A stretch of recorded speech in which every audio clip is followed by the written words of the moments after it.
Hello students, पिछले video में हमने लाइफ प्रोसेसेस वाले अध्याय में न्यूट्रिशन के बारे में बताया था। न्यूट्रिशन की definition, types of nutrition, amoeba में न्यूट्रिशन और प्लांट में न्यूट्रिशन। यहाँ पर इस वीडियो में हम आपके साथ चर्चा करने वाले हैं न्यूट्रिशन इन ह्यूमन बीइंग्स। तो न्यूट्रिशन इन ह्यूमन बीइंग्स के जो स्टेप्स हैं वही स्टेप्स रहेंगे: इंजेशन, डाइजेशन और डाइजेस्टेड फूड का एब्जॉर्प्शन। अब डाइजेशन के लिए उसे एक सिस्टम की ज़रूरत होती है जिसे ह्यूमन डाइजेस्टिव सिस्टम होता है। ह्यूमन के अंदर डाइजेस्टिव सिस्टम होता है भोजन को डाइजेस्ट करने के लिए। तो आज इस वीडियो में हम ह्यूमन डाइजेस्टिव सिस्टम की चर्चा आपके साथ करने वाले हैं। ह्यूमन डाइजेस्टिव सिस्टम में क्या होता है? एक एलिमेंट्री कैनाल होती है, एक एलिमेंट्री कैनाल। अब ये एलिमेंट्री कैनाल वेरिएबल डायमीटर की, कहीं से चौड़ी कहीं से छोटी, इस तरह से नैरो, ये डायमीटर अलग अलग डायमीटर की होती है। माउथ से स्टार्ट होकर एनस पर समाप्त होती है। इसमें बीच बीच में ग्लैंड्स का सिक्रीशन होता है और इसकी जो लाइनिंग है वो एपिथेलियल टिश्यूज से, इसकी जो लाइनिंग, इंटरनल लाइनिंग है वो बनी होती है। तो इस प्रकार से इसकी डिटेल, कहीं से ये सक्रिय है, नैरो है, कहीं से चौड़ी है, इस तरह से इसके बारे में हम चर्चा करने वाले हैं वन बाई वन। तो सबसे पहले एलिमेंट्री कैनाल का जो सबसे पहला जो पार्ट है, अगर हम एलिमेंट्री कैनाल को अनकॉइल्ड करके देखें ना, लगभग 9 मीटर की ये लगभग कॉइल्ड नली होती है, लेकिन ये कॉइल्ड स्टेट में बॉडी में सेट रहती है। तो अब हम इसके पार्ट्स की चर्चा करने वाले हैं। सबसे पहला जो पार्ट है वह है माउथ।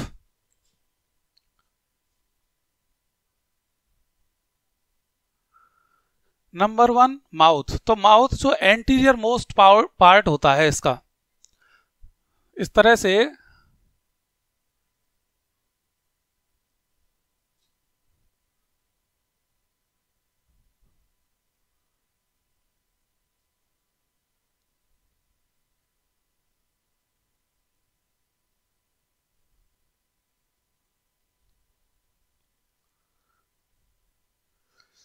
ये माउथ एक ट्रांसवर्स अपर्चर होता है इस तरह से, और ये transverse aperture covered by upper and lower lips. इसी में से होकर फूड को इनटेक किया जाता है। ह्यूमन बीइंग इंजेस्ट जो करता है फूड को, इसी में से होकर। Mouth opens into buccal cavity, ये बकल केविटी है। तो दूसरा पार्ट इसका बकल केविटी। दूसरा पार्ट बकल केविटी है। इस बकल केविटी में आप अपनी बॉडी में ही देखिएगा, जो ऊपर वाला जो पार्ट है ये पैलेट कहलाता है। इसकी अर्थात इसकी जो बकल केविटी की रूफ, छत जिसे कहते हैं, वह पैलेट कहलाता है। इसका जो फ्लोर है वो गले में, थ्रोट जो है इसका फ्लोर है, और जिस पर टंग होती है, टंग स्थित होती है। और जो साइड हैं, साइडों में जबड़े होते हैं। तो इस प्रकार से इसमें 3 चीजें होती हैं और कुछ सैलाइवरी ग्लैंड्स होती हैं। तो इस प्रकार से बकल केविटी में 3 चीजें होती हैं, जो teeth, tongue and salivary glands. Buccal cavity में 3 चीजें होती हैं: टीथ, टंग और सैलाइवरी ग्लैंड्स। टीथ 4 प्रकार के होते हैं। शॉर्टकट में टीथ की अगर चर्चा करें हम, तो टीथ, ये जैसे ये माउथ केविटी है, माउथ केविटी या ओरल केविटी भी कहते हैं इसको, और ये इसका हमारी एक इमेजिनरी जो एक्सिस है, मिड एक्सिस, और इधर जैसे टीथ इधर हैं ऐसे ही। तो ये अपर जॉ है, मान लो अपर जॉ, ये लोअर जॉ। तो यहां पर पहला टीथ इंसाइजर होगा, और फिर कैनाइन,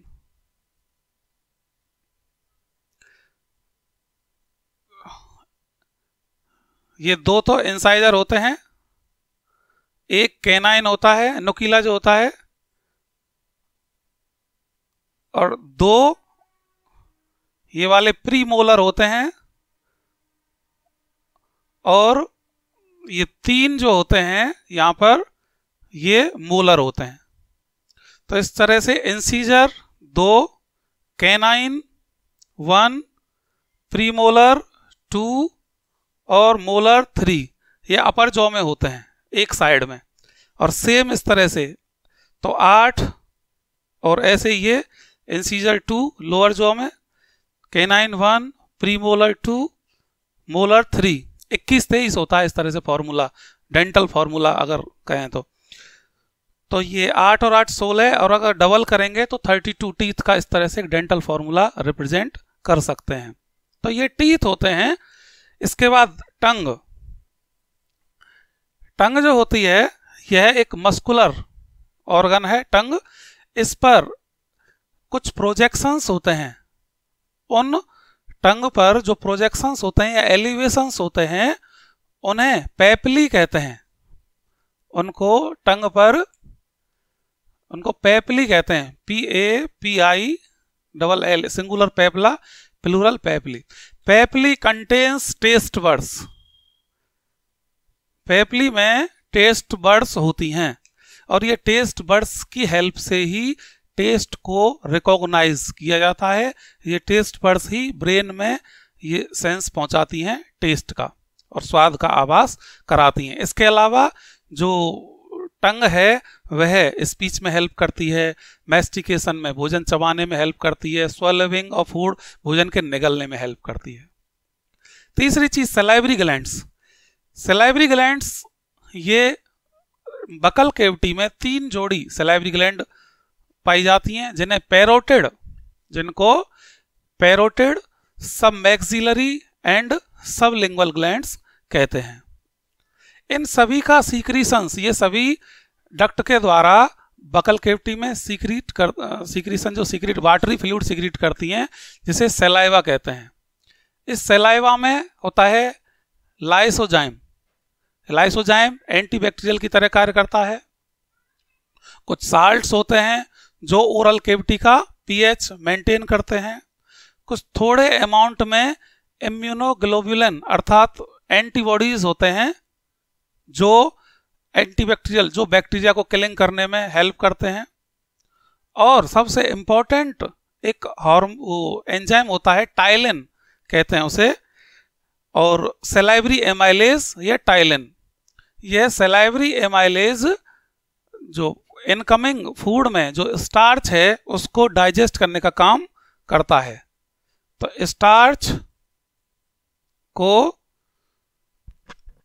स्टार्च को ये टाइलिन एंजाइम है जो स्टार्च को और ये डाइजेस्ट करने का काम करता है। इस प्रकार से माल्टोज शुगर में परिवर्तित करने का कार्य करता है। तो ये बकल केविटी में तीनों चीजों के बारे में हमने बताया। इसके बाद अगला जो पार्ट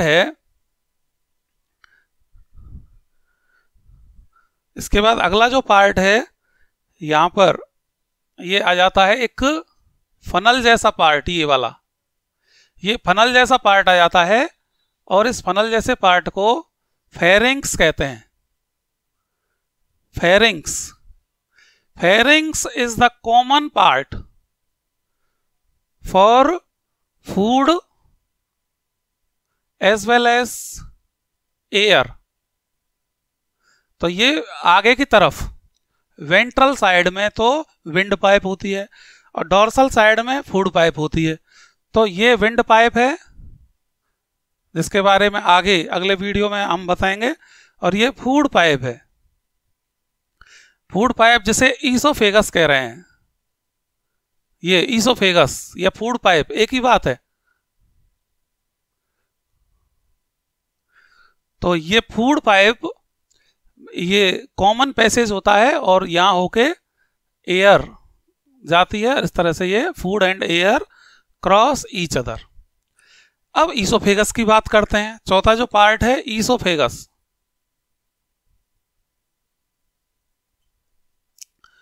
ईसोफेगस एक लॉन्ग नैरो ट्यूब होती है, जैसा आप देख रहे हैं। अब इस फिगर को देखना है आपको। ईसोफेगस एक लॉन्ग नैरो ट्यूब होती है और इसकी जो वॉल हैं ये हाईली मस्कुलर होती हैं। इसकी दीवार में मसल्स होती हैं, ये यहाँ पर मसल्स होते हैं इसकी दीवार में। और क्यों ये मसल्स क्या काम करती हैं? ये मसल्स इसमें ऐसे कॉन्ट्रैक्शन और रिलैक्सेशन का काम करती हैं। और कॉन्ट्रैक्शन रिलैक्सेशन से क्या होगा, जो फूड जो आएगा वो आगे की तरफ पुश होगा। तो इस तरह से ये दीवारों में, ईसोफेगस की वॉल में ऐसा जो कॉन्ट्रैक्शन होता है इसे कहते हैं पेरिस्टाल्टिक मूवमेंट। इस प्रकार के मूवमेंट को पेरिस्टाल्टिक मूवमेंट कहते हैं। ये भोजन को आगे की तरफ पुश करता है। अब अगला पार्ट है स्टमक। स्टमक में देखिए यह एक जे के आकार का, ऐसे जे के आकार का पार्ट है और यह एक मोस्ट डायलेटेड पार्ट है एलिमेंट्री कैनाल का। इसकी वॉल भी मस्कुलर होती है और इसकी जो इनर लाइनिंग या इनर वॉल जो है यहाँ पर गैस्ट्रिक ग्लैंड होती है। इसकी जो इनर लाइनिंग में जो ग्लैंड होती हैं उन्हें गैस्ट्रिक ग्लैंड कहते हैं। गैस्ट्रिक ग्लैंड से गैस्ट्रिक जूस उत्पन्न होता है। गैस्ट्रिक ग्लैंड से क्या उत्पन्न होता है? Gastric juice. गैस्ट्रिक जूस में तीन चीजें होती हैं। एक तो गैस्ट्रिक जूस में पेप्सिन होता है, एक HCl होता है और एक म्यूकस होता है। मुख्य रूप से गैस्ट्रिक जूस में तीन चीजें होती हैं। तो पेप्सिन क्या करता है? पेप्सिन तो प्रोटीन डाइजेस्टिंग एंजाइम है और साथ में HCl पेप्सिन को एक्टिवेट करने के लिए, कई बार HCl का फंक्शन पूछा जाता है, तो पेप्सिन को एक्टिवेट करने वाला कौन होता है? वो पेप्सिन को एक्टिवेट करने वाला HCl होता है। और तीसरी चीज म्यूकस ये प्रोटीन डाइजेस्टिंग एंजाइम से इस लेयर की, वॉल की रक्षा करने के लिए ये म्यूकस सीक्रेट करती हैं, जिससे प्रोटीन डाइजेस्टिंग एंजाइम इसको हार्म ना करें, इस वॉल को। अगला पार्ट है number 6, small intestine. Small intestine के दो भाग होते हैं। मेनली हम दो भागों में बांट सकते हैं। मैंने यहां पर जो लिखा है, एक ड्यूडिनम और एक इलियम। ड्यूडिनम एक सी शेप्ड पार्ट है और इस ड्यूडिनम में तीन प्रकार के जो रस यहां प्रेजेंट होते हैं, तीन प्रकार के जूसेस प्रेजेंट होते हैं। तो तीन प्रकार के डाइजेस्टिव जूसेस कौन कौन से हैं? एक पैंक्रियास से आने वाला पैंक्रियाटिक जूस, ड्यूडिनम में पैंक्रियास से आने वाला पैंक्रियाटिक जूस, और ये लीवर से आने वाला बाइल, और इंटेस्टाइन की दीवार से ही जो स्रावित होने वाला जो डाइजेस्टिव जूस है उसे सकस इंट्रिकस कहते हैं, या सकस इंट्रिकस या इंटेस्टाइनल जूस होता है। तो तीन प्रकार के डाइजेस्टिव जूस यहाँ पर फूड को ब्रेक डाउन करने में हेल्प करते हैं। और ये यहाँ पर यह भी जानना जरूरी है कि जो स्टमक में, जो स्टमक की जो वाल हैं ये चर्निंग मूवमेंट करती हैं। स्टमक की जो वाल, मस्कुलर वाल हैं, और इस तरह से कॉन्ट्रैक्शन रिलैक्सेशन करके चर्निंग मूवमेंट करती हैं, जिससे HCl फूड के साथ मिक्सअप हो जाता है और उस एसिडिक फूड को कायम कहा जाता है, CHYME। ये कायम जब यहाँ आता है ड्यूडिनम में, अब इसे एल्केलाइन मीडियम चाहिए।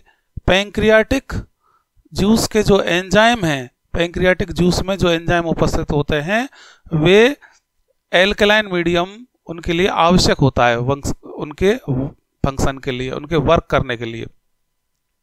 तो इसीलिए इसको यहाँ पर जो बाइल है वो ये काम करता है, यहाँ एल्कलाइन मीडियम उत्पन्न होता है और एल्कलाइन मीडियम में ये वर्क करते हैं पैंक्रियास के जो एंजाइम। और यहाँ पर पैंक्रियाटिक जूस में क्या क्या होता है ये सुनिए। ट्रिप्सिन, ट्रिप्सिन एक प्रोटीन डाइजेस्टिंग एंजाइम होता है जो प्रोटीन को डाइजेस्ट करता है, और एक लाइपेज वो फैट को डाइजेस्ट करता है। दो एंजाइम पैंक्रियाटिक जूस में होते हैं। बाइल, लीवर से आने वाला जो बाइल है यह फैट को एमल्सीफाई करता है। कैसे एमल्सीफाई करता है? एमल्सीफिकेशन का मतलब होता है, एमल्सीफिकेशन जो डिटर्जेंट एक्शन होता है, जैसे डिटर्जेंट एक्शन के बारे में आपने केमिस्ट्री में पढ़ा होगा कि large fat droplets are broken down into smaller fat droplets. तो ये स्मॉलर ड्रॉपलेट्स बन जाती हैं, तो लार्ज फैट ग्लोब्यूल्स हैं, स्मॉलर फैट ग्लोब्यूल्स में चेंज हो गई और ये अब एमल्सीफाइड फैट हो गया। इस एमल्सीफाइड फैट को अब लाइपेज ब्रेक डाउन करेगा। लाइपेज का फंक्शन यही है, एमल्सीफाइड फैट को ब्रेक डाउन करना। और सक्कस एंट्रिकस, इंटेस्टाइनल की दीवार, इंटेस्टाइनल वॉल से जो सक्कस एंट्रिकस सीक्रेट होता है वह भी डाइजेशन में हेल्प करता है। यहाँ पर यह भी आपको समझना जरूरी है कि पैंक्रियास एक मिक्स्ड ग्लैंड या हेटेरोक्राइन ग्लैंड भी कहते हैं। ये एंडोक्राइन फंक्शन और एक्सोक्राइन फंक्शन दोनों ही फंक्शन करती है। एंडोक्राइन फंक्शन अर्थात ये हार्मोन रिलीज करती है और एक्सोक्राइन फंक्शन अर्थात ये एंजाइम रिलीज करती है, इसलिए इसे एक्सोक्राइन ग्लैंड भी कहते हैं। तो एक्सोक्राइन ग्लैंड, यहाँ एंजाइम्स की बात चल रही है, हार्मोन्स की बात बाद में अगले चैप्टर्स में आप पढ़ेंगे। लीवर एक लार्जेस्ट ग्लैंड है जो अपर राइट साइड में डायफ्राम के ठीक नीचे स्थित होती है, जहाँ से ये बाइल आ रहा है। और ये बाइल आता है हेपेटिक डक्ट, इसको हेपेटिक डक्ट कहते हैं, जहाँ से बाइल आता है ये वाली हेपेटिक डक्ट। हेपेटिक डक्ट से bile is temporarily stored by gall bladder. ये एक थैली जैसी स्ट्रक्चर, जिसे पित्त की थैली कहते हैं कॉमन लैंग्वेज में, तो गॉल ब्लैडर, इसमें gall bladder temporarily stores the bile, और जैसे ही फैट आता है यहाँ पर तो गॉल ब्लैडर उसे रिलीज कर देता है। यहाँ पर आप देख रहे हैं ये पैंक्रियास की डक्ट और ये इसकी लीवर की डक्ट, हेपेटिक डक्ट और ये पैंक्रियाटिक डक्ट यहाँ मिल गई हैं, तो ये बन गई hepato pancreatic duct. Hepato pancreatic duct.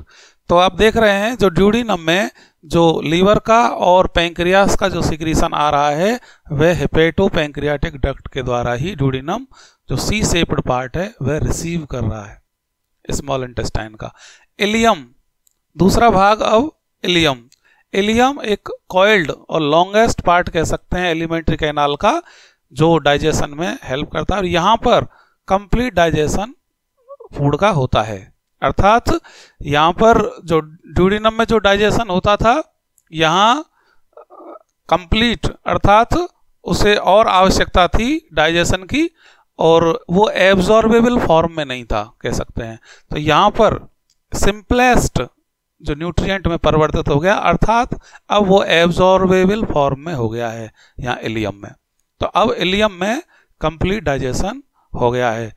तो ये ड्यूडिनम और इलियम ये दोनों ही मिलाकर स्मॉल इंटेस्टाइन है, और स्मॉल इंटेस्टाइन जो हर्बीवोर्स की होती है वह लॉन्ग होती है, क्योंकि सेलुलोज का डाइजेशन करना पड़ता है, इसीलिए सेलुलोज का डाइजेशन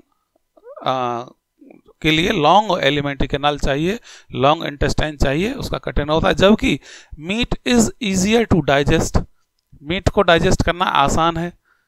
तो इसीलिए जो कार्निवोर्स होते हैं उनकी स्मॉल इंटेस्टाइन छोटी होती है। कई बार ये एग्जाम में प्रश्न आ सकता है कि कार्निवोर्स की एलिमेंट्री कैनाल स्मॉल क्यों होती है, तो उसे केवल प्रोटीन का ही डाइजेशन करना पड़ता है, अर्थात मीट का डाइजेशन करना पड़ता है। अब इलियम में, यहाँ पर इलियम में कुछ स्ट्रक्चर्स होते हैं ऐसे, जैसे ये इलियम है, तो इलियम की इंटरनल जो लाइनिंग है वहाँ पर ऐसे फिंगर लाइक फोल्ड्स होते हैं, और इन फिंगर लाइक फोल्ड्स को विलाई कहते हैं, विलाई। तो विलाई क्या हैं, ये दो काम करते हैं। एक तो अंदर की जो एब्जॉर्प्शन की सरफेस को बढ़ा देते हैं, तो villi increase the surface for absorption. और दूसरी बात क्या होती है, विलाई जो है ये रिच इन ब्लड कैपिलरीज। तो इस प्रकार से जो एब्जॉर्ब फूड है, यहाँ एब्जॉर्प्शन हो रहा है, यहाँ पर जो डाइजेस्टेड फूड का जो एब्जॉर्प्शन हो रहा है, तो एब्जॉर्ब फूड सीधा ब्लड में मिक्सअप हो गया, और ब्लड में मिक्सअप होकर और बॉडी की जो सभी सेल्स को वह ट्रांसफर हो जाता है। तो इस प्रकार से ये विलाई के मुख्य रूप से यही फंक्शन है, इंक्रीज द सरफेस और रिच इन ब्लड वेसल्स। इसके उपरांत अब large intestine, number 7, large intestine. Large intestine को 3 भागों में आप देख रहे हैं, जैसे लार्ज इंटेस्टाइन को 3 भागों में बांटा जा सकता है, और ये यहां से ये सीकम और कोलॉन और रेक्टम। सीकम एक कह सकते हैं, पहले तो ये समझिएगा, ये वाइडर पार्ट है एलिमेंट्री कैनाल का, वो तो लंबा ज़्यादा था और नैरो था स्मॉल इंटेस्टाइन वाला भाग तो, और ये स्मॉल इंटेस्टाइन से चौड़ा होता है और छोटा होता है, और इसको 3 भागों में बांटा जा सकता है। सबसे पहला पार्ट जो है ये सीकम है। सीकम एक छोटा लार्ज इंटेस्टाइन का पाउच लाइक पार्ट होता है, और इससे एक इसके जो ये इसका स्मॉल इंटेस्टाइन का टर्मिनल पार्ट से जो अटैच है ये पाउच लाइक पार्ट, और इससे वर्मीफॉर्म अपेंडिक्स जुड़ी रहती है सीकम से। तो सीकम में एक जो जुड़ी रहती है ब्लाइंड ट्यूब जैसी स्ट्रक्चर, ये ब्लाइंड ट्यूबुलर स्ट्रक्चर है, वर्मीफॉर्म अपेंडिक्स। ऐसा माना जाता है एक वेस्टिजियल ऑर्गन है, अर्थात इसका कोई फंक्शन नहीं है। हर्बीवोर्स में इसका फंक्शन है, जो सेलुलोज को डाइजेस्ट करने में रोल प्ले करती है। यहाँ पर ह्यूमन में कभी कभी ये इन्फेक्टेड हो जाती है, तो इसे काट कर रिमूव कर दिया जाता है, और जब इन्फेक्टेड हो जाती है या पेनफुल हो जाती है, और उसको कहते हैं अपेंडिसाइटिस। तो सीकम एक पाउच लाइक पार्ट है, और इससे अगला जो कोलॉन है, कोलॉन देखिएगा 3 part, ascending colon, transverse colon और डिसेंडिंग कोलॉन। कोलॉन के 3 पार्ट हैं, और कोलॉन के बाद अगला रेक्टम। तो लार्ज इंटेस्टाइन में सीकम, कोलॉन और रेक्टम 3 पार्ट हैं। रेक्टम चौड़ा भाग है लार्ज इंटेस्टाइन का।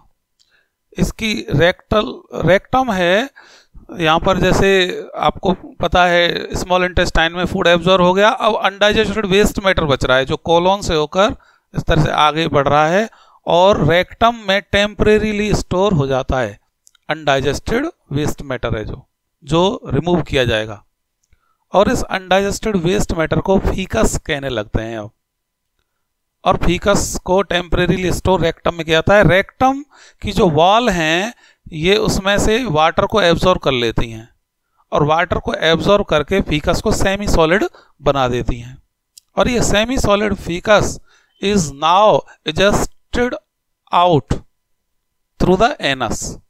एनस जो एपर्चर है वो बाहर खुलता है, और एनस के द्वारा फीकस को बाहर निकाल दिया जाता है। एनल ओपनिंग है, एनल ओपनिंग ये एक एनल स्फिंक्टर के द्वारा रेगुलेट होती हैं। तो इस प्रकार से ये एलिमेंट्री कैनाल जो माउथ से स्टार्ट होकर और एनस पर खत्म होती है, और इसके डिफरेंट पार्ट्स के फंक्शंस की आपके साथ चर्चा की, और इससे अगले पार्ट को हम नेक्स्ट वीडियो में आपके साथ चर्चा करेंगे।